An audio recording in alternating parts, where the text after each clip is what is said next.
इसमें कोई सामान नहीं मिल रहा, क्योंकि सफाई की जो जातियां हैं वो 13-14 मुख्य जातियां हैं, जबकि अब 28-29 है। उन मुख्य जातियों में से एक हिस्सा जो है उसी का नामकरण, जो पंजाब और उत्तर भारत की चूड़ा जाति था, उसी का नामकरण वाल्मीकि हो गया। बाकी इसको एक्सेप्ट नहीं करते। आप किसी महार को बोलो जाके तो वाल्मीकि है, गाली देगा आपको। आप किसी क्या कहते हैं धानुक को बोलो तो वो नहीं एक्सेप्ट करते इस नाम को। वो जातियां ही अलग थी। और धानुक जाति का मैं आपको एग्जाम्पल बताऊं, ये जीता जाग का एग्जाम्पल है। 1930 में उन्होंने कॉन्फ्रेंस में हम इस काम को नहीं करेंगे, उस जाति को उस जाति ने इस काम को छोड़ दिया और उनका बहुत विकास हो गया। जी ने जो स्थिति में जाके रहना शुरू कर दिया उनको मिसगाइड करने के लिए, उन्होंने कहा ये तो पुरुषार्थ का काम है और मेरा अगर अगले दिन हो तो मैं चाहूंगा कि मैं भंगी घर में चला लूं। ऐसी बातों से उन लोगों ने हमारे जो सीधे साधे लोग थे उनको बहका दिया। और आप देखिए, जब वो मंदिर में रहते थे, मंदिर बाग में जो वाल्मीकि मंदिर है, उनके हाथ का नहीं खाते थे।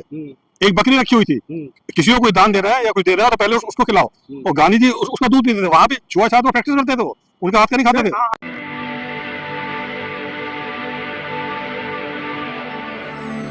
जय भीम, मैं मेवालाल और आप देख रहे हैं बहुजन समय।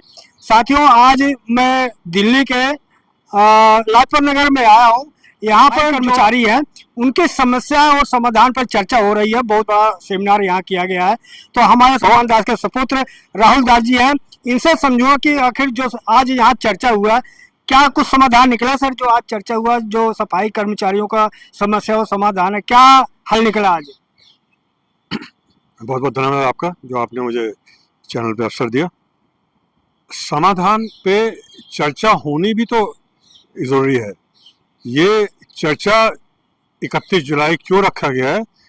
स्वीपर्स डे इसका नाम रखा था, और मेरे फादर ने उसका नाम, जैसे बाबा साहब अम्बेडकर ने RPI इंग्लिश वर्ड रखा था, ताकि देश विदेश में इस शब्द को समझा जाए।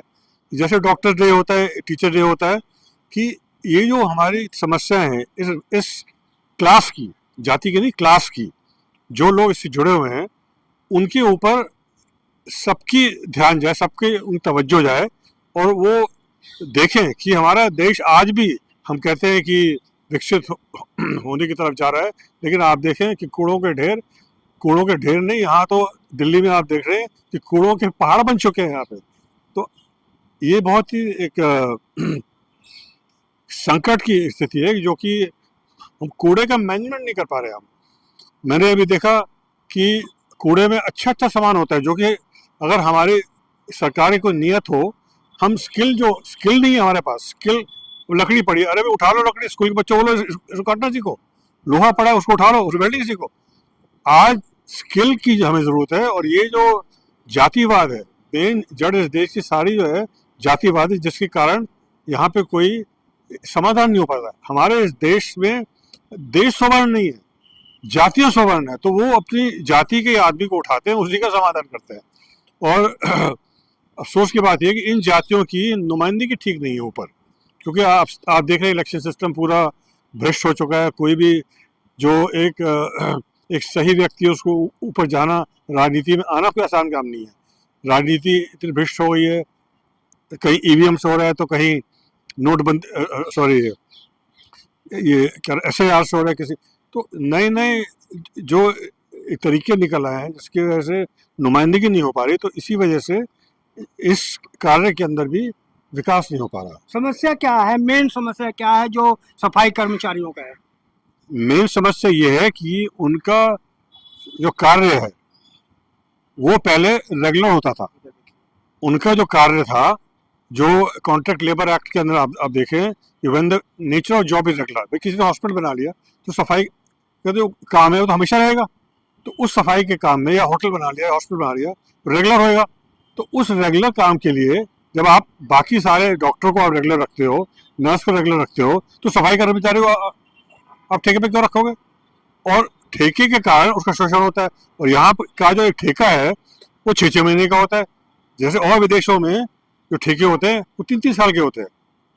और उस दौरान अगर उससे गलती की तभी उसको निकाला जाता है। सर, रोक रहा हूँ, जो ठेके पे देते हैं, तो क्या ठेके में उनका जो सेट होता है तनख्वाह पूरा मिलता है, उसमें कट के मिलता है? वो भी कट के मिलता है, क्योंकि अगर हम ठेकेदार को एक कट नहीं देंगे, जिसको बोलते हैं दस्तूरी, हाँ, अगर वो दस्तूरी नहीं देगी, वो यानी घूस कर दो। हाँ, उसका वर्ड जो पुराना वर्ड है दस्तूरी कहते हैं। अगर उसको आप पैसा नहीं देंगे, अब तो सीधे, नहीं, नया शब्द तो घूस कहेंगे ना। हाँ जी, घूस के बिल्कुल। वो पैसा आजकल जो सरकार ने एक कदम उठाया कि अब सीधा अकाउंट में डालिए, अकाउंट में उनके जाने के बावजूद फिर देना पड़ता है उसको, नहीं तो वो उसको एक्सटेंशन नहीं करेगा। तो ये ठेका प्रस्ती जो है ये शोषण का एक नया कारण बन गया। सर मैं मूल समस्या पे आता हूँ हाँ जी कि आपके पिताजी बाबा साहब के साथ काम कर चुके भगवान दास जी। जी भगवान दास जी जितना बाबा साहब को समझे शायद उतना कोई नहीं समझ पाया होगा। जी। तो आज भगवान दास जी जो वाल्मीकि समाज है, सफाई कर्मचारी है, उनके बातों पर कितना अमल कर रहा है? उनकी बातों पे वो अमल क्या करेंगे, उनकी बातों से वो दूर रहते हैं। जो पुस्तकें लिखी उनने, इतने इतने स्पष्ट शब्दों में एक पुस्तक लिखी उन्होंने, मैं भंगी हूँ। ऐसी पुस्तक को लिखने के लिए भी बहुत जिगरा चाहिए।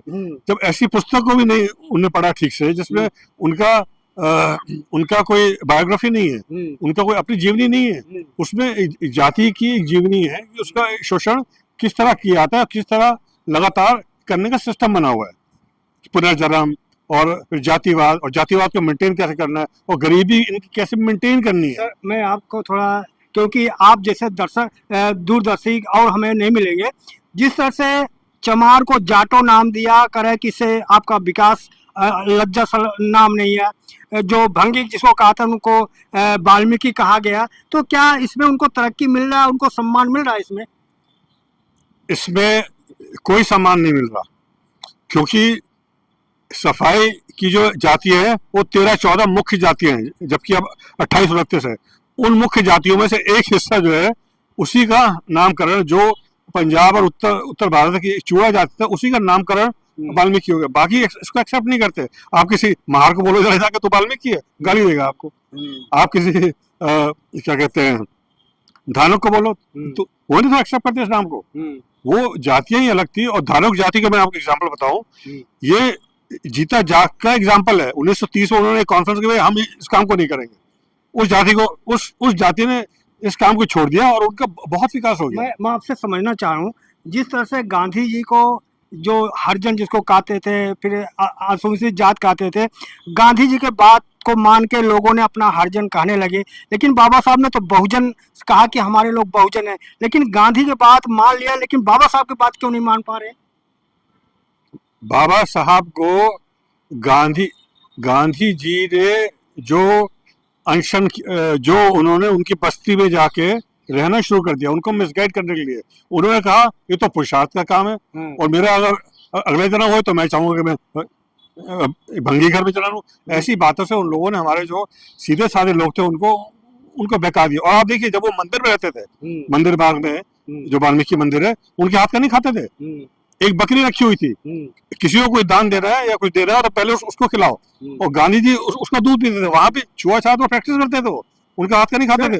अब भी तो कहा जाता है कि अब कहाँ छुआछूत है। अब तो देखो, चाहे ब्राह्मण और ठाकुर वाल्मीकि के हाथ से पानी पीते हैं, उनके यहाँ खाना खाते हैं। अब तो भेदभाव है ही नहीं, छुआछूत है ही नहीं। भेदभाव वो उतना ही खत्म हुआ है कि हाथ का खा लिया, लेकिन जो मानसिक भेदभाव है वो पूरा इंटैक्ट है।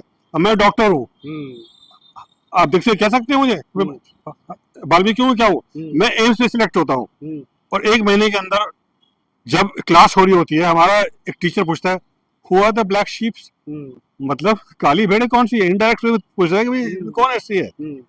तो आज भी, और फिर क्या देखिए, इम्तिहान होता था, बाहर का एग्जामिनर आया हुआ है, बाहर का एग्जामिनर आया हुआ है, उसके हाथ में उन्होंने पेंसिल पकड़ा दी। अरे भाई, बाहर के आदमी वो पेंसिल से गया और आप फिर जो मर्जी कर देंगे। आप एक डॉक्टर भी हैं, हाँ जी। तो आप कैसे इसका ऑपरेशन करेंगे कि जिस तरह से गांव देहात में कहा जाता है कि जैसे दलित है, पिछड़े हैं, गरीब हैं, तो उनको पानी घड़ा छूने पर, घोड़ी चढ़ने पर, मोछ रखने पे मार दिया जाता है, और यहाँ तक कहा जाता है कि ये तो मीडियम आता नहीं, ये अपवाद है, झूठ है। कैसे उसको सच साबित करेंगे? देखिए, उसकी तो उसकी पूरी एविडेंस होती है, जो ऐसे अपराध हुए हैं उसकी पूरी एविडेंस लेके ही लोगों ने। लेकिन विश्वास कैसे करते हैं? मीडिया तो दिखाता ही नहीं, ये सब अपवाद है, झूठी कहानी है, ये सब बताते हैं। लेकिन जो हमारा और आप जैसे लोग जो सोशल मीडिया वाले हैं, आप पहुंचते हैं वहां तक, आप कवर करते हैं। और आज हमारा जो मेन मीडिया टीवी देख रहे हैं, लोगों ने उसको बंद नहीं कर दिया है, सोशल मीडिया देखते हैं। आज भी मैं जब भी कुछ खोलता हूँ तो सोशल मीडिया पहले देखता हूँ मैं। जो युद्ध की बातें हो रही है, ईरान की अमेरिका हम उसमें देखते हैं, क्योंकि मेन स्ट्रीम मीडिया जो है हर जगह सारे इस संसार में वो गोदी मीडिया बन चुका है। आपके ऊपर निर्भर ज्यादा करते हैं और आपकी जो इतने चैनल चल रहे हैं उसमें सर, सच्ची बात होती है। एक और डिबेट चल रहा सर, जैसे आप लोग कहते हैं सभा में, सोसाइटी में, कि पहले पेशवा के समय में हमारे समाज में गले में हाँ, हाड़ी जी। पीछे झाड़ू लगाया जाए, हाँ जी। कि केवल एक आप प्रमाण बाबा साहब के लिखित किताब में से देते हैं, जी। लेकिन बाकी कोई प्रमाण नहीं, ये सब अपवाद है, झूठे हैं, जो आक्रांता आए तो ये सब गलत इतिहास लिख दिया। तो देखिए, इतिहासकार कौन होता है? आमतौर पे इतिहासकार जो होता है वो मेन स्ट्रीम का ही आदमी होता है, वो शासक वर्ग का आदमी होता है। इसीलिए हमारे इतिहास में भी बहुत लुप्त चीजें छोड़ देते हैं। अब ब्राह्मण जब लिखे इतिहास तो अपने हिसाब से लिखेगा नहीं। अब बाबा साहब ने जब किताब लिखी हुआ शूद्र, तो उन्होंने सारी चीज लिखी ना उसके अंदर कि हमारे साथ क्या होता था क्या नहीं होता था। तो ये इतिहासकार कौन है, इस पे डिपेंड करता है कि इतिहास ठीक लिखा गया है कि नहीं। सर लास्ट सवाल, ये जंजी, ये जो सभा सोसाइटी होता है, इसमें क्यों नहीं जुड़ रहा है? क्योंकि जंजी ही सब कुछ परिवर्तन कर सकता है। अभी आपके उदाहरण है, देश में जो सत्ता कहती थी कि हमारे यहाँ इस्तीफे नहीं होते, लेकिन जंजी ने ये करके दिखाया। लेकिन आप जैसे सभा सोसाइटी में ये जंजी नवयुवक क्यों नहीं आ रहे? वो जंजी हमारे साथ इसलिए नहीं आ रहे क्योंकि जो आरएसएस का कार्यकर्ता है वो शाखा दिल्ली लगाता है, उसका प्रभाव हमारे जंजी के ऊपर ज्यादा है। और हमारे पास क्योंकि इतना धन नहीं, इतने साधन नहीं, हम उस जंजी को मोटिवेट नहीं कर पा रहे। हम हमारा जंजी और कावड़ उठाए पे कावड़ उठाए, उससे क्या मतलब है हमारा? वाल्मीकि पीछे घूम रहा है, जबकि इतिहास में रामायण में खुद लिखा हुआ है कि मैं वाल्मीकि प्रचेता का 10वां पुत्र हूँ, तो वो तो ब्राह्मण है। और रामायण में क्या चीज लिखी है हमारे लिए बताइए, इस जाति के उत्थान के लिए। सर कांवड़ लेने में तो वहाँ सुविधा जो है ना, उनका देखो जितना पुलिस अधिकारी उनका पैर दबाते हैं, फूल की वर्षा होती है बहकाने के लिए, वो और उनको सब ताकि वो इसी कार्य में लगे रहे। बेरोजगारी इतनी हो चुकी है, बेचारे वो खाना खाने के लिए और एक महीने के लिए थोड़ा सा राहत पाने के लिए उनके चल देते हैं। तो क्या आप लोगों के पास निराशा है क्या कि अब हम जिंदगी नहीं जोड़ पाएंगे?